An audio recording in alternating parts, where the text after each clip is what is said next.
Labadiena, Mindaugas Šeplikas. Esu Dvarkos bitynė prie nuostabių nendrinių avilių. Man šitie nendrinukai labiausiai patinka iš visų avilių.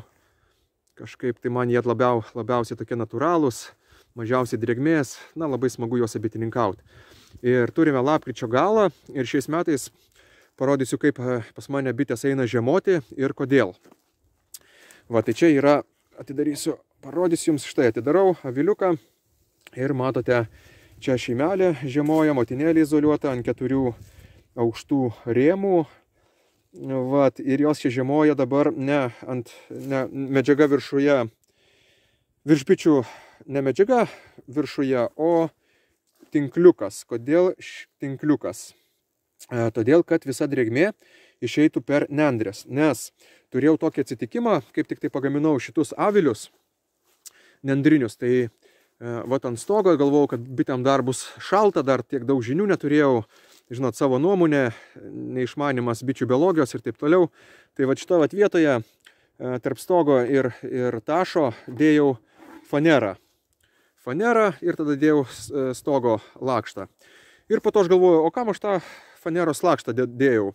Ir pradėjau nuimdinėti. Atsukau stogą, nuimu aš tą fanerą ir žiūriu, kad toje vietoje, kur žiemojo bitės, ta fanera visokiom spalvom nuėjusi.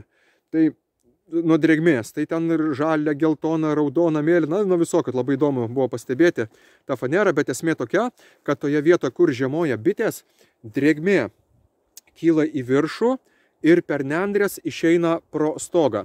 Ir kadangi ta fanera blokavo tą drėgmę, tai visa drėgmė dar laikydavosi stoge. Tai aš dabar visą tą fanerą nuimiau ir pas man tik tai stogas, va toks nendrinis su skarda.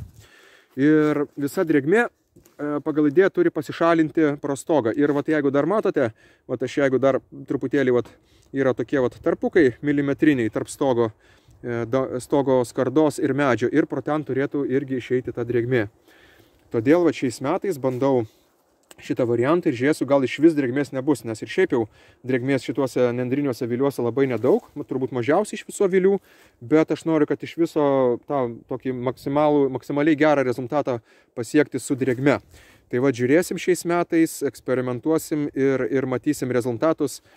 Jeigu pasiteisins, bus labai smagu, nes esmė kokia, tas, kad bitės šalčio jos nebijo, bitės bijo tik tais drėgmės. Jom baisiai yra tik tai drėgmė.